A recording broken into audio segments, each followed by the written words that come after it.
All right, Coach, you guys are coming off 2 against Wheeling here at home. It was a split. First, what were your biggest takeaways from the 2 against Wheeling? Well, I think you see your margin for error. There's not a lot, and so obviously right now we're short bodies. We've got a couple of call-ups, some key injuries, and so you just see the importance of really really being able to lock things down and play mistake-free hockey essentially, and we were able to do that for the most part on Friday. Really liked that, and then on Saturday came out and just a couple of breakdowns early, which ended up costing us, and we were chasing the game the rest of the way. Liked our push in the third period, but ultimately when you get down by 2-3 goals, you're putting yourself in a tough situation, and that's what we did on Saturday, and weren't able to claw our way back. Obviously, the big goal is obviously still there, and the picture doesn't change. But for you, a lot of relationships with these players, you and Tad work together to bring a lot of them in. As guys get injured or called up and that roster slims down, is there any message to the team to kind of keep fighting? Well, just keep fighting, but just the main message is just opportunity, and that's exactly what it is for a lot of these guys that may be when our roster is full. That don't have quite the minutes, don't have quite the role on a team, and so when you get these opportunities as a young professional player, being able to take advantage of that and kind of show that you're a guy that can step into those roles, and so there's some definite opportunities right now for some guys that are should be able to step into some of those roles and fill them, and so that's kind of what we're looking to see going forward is what guys are able to step up and what guys we can count on in these situations. Most recently, who are a couple of those guys that, in your opinion, have made that leap a little bit and really stepped up over the last week? Well, I think a young defenseman, Nate Konepke, is a guy that's been playing well lately, and now that he's getting a little bit more of a role, we've seen him flourish a little bit with that.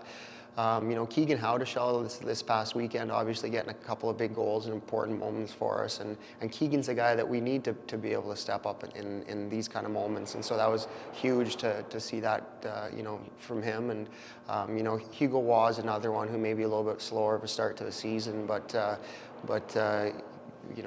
being really relied on right now in pretty crucial times. And then you've got guys like Alec Bear and Griff Jeska that we just called up or just got signed to us at the start of the year in the SPHL, both of them, and have been given some opportunities right now, and we like what we've seen from them from play. But again, we just really will look towards those guys here coming up here on this road trip, because they're gonna be getting a lot of minutes, and we're gonna be relied upon definitely for us to have team success. They're gonna have to be having some big weeks as well. Yeah, now that you guys go on the road, obviously hasn't been where you guys have liked on the road this season. Great on home ice, and then away from home there's been some struggles. What do you think are the biggest changes and keys that this week you guys need to kind of button down? Well, I think the simplicity of the games. I mean, Tad and I talked to our guys about keeping things simple on the road, and there's just a lot of truth to that. You don't need to overcomplicate things, and all the stuff that we talk about, all the the intricate details of everything that we do is just taking everything and simplifying it, making the easy plays throughout the ice, and finding ways to grind away on teams, getting good starts, getting early leads, and even good starts to our week, that first game in Cincinnati, and maybe get a little bit of confidence going into it, because it's a lot of games coming up, and it's a lot of games in short time, and there's really not going to be a lot of practicing.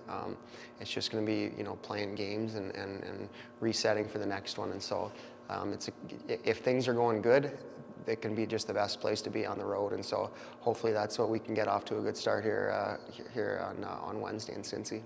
And then for you on the defensive side of the puck, it seems like it's been an up and down year defensively. Some games you guys are spot on, but it seems like the consistency at times maybe is not there. What defensively do you guys really need to lock in on moving forward here in this road trip? Well, just doing your own job. I mean, I think that we've got a group of defensemen that just really care, and if we get into trouble, usually it's trying to do too much, whether that's with the puck or even without the puck. Coming back into your own zone and just understanding that you don't need to do four people's job in the D zone. You just need to do your own job, and you need to box your guy out and make sure that that guy doesn't score.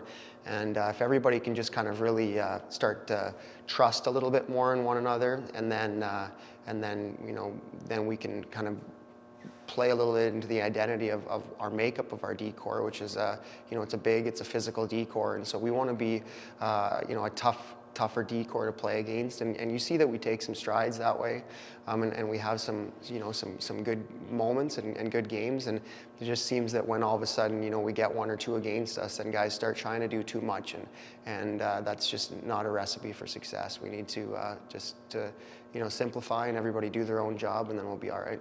In terms of special teams, obviously, outside of 5-on-3 for Wheeling, the penalty kill's been really strong. Seems like the power play's getting there now as well. How important are special teams, especially when you're on the road in a different division? How much can you guys lean on those special teams? Well, we need to be able to, and we haven't been happy definitely with the power play. We need to be able to connect a little bit more.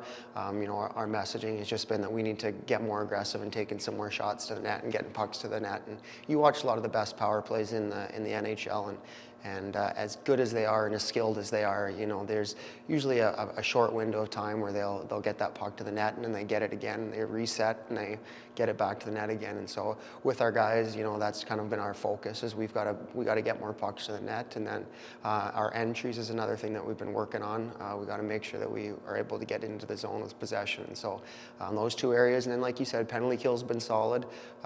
We got to make sure we continue on with that, and we've got to be able to execute on those kills when we have to. Finally, I talked to Tad about this as well, but for you being a player and now a coach in this division, what's it like being able to go outside the division a little bit? Going back to even the 2 games against Wheeling, it'll be 6 straight against the Central, now 4 on the road. What's the uniqueness to that? Well, it's just nice to see some different teams. It's when you're in the East Coast Hockey League and you're playing the same teams over and over and over again. It's good to be able to see some different teams, to prepare for some different teams, see some different buildings. It kind of brings a little bit of newness and some excitement to it. And again, just like anything, it's a lot more exciting when you're winning games. And so, we're looking to get on this road trip here and get off to a good start, and then hopefully we can just carry that momentum and maybe build something around this trip. Thanks, Coach, and good luck this weekend. All right, thank you.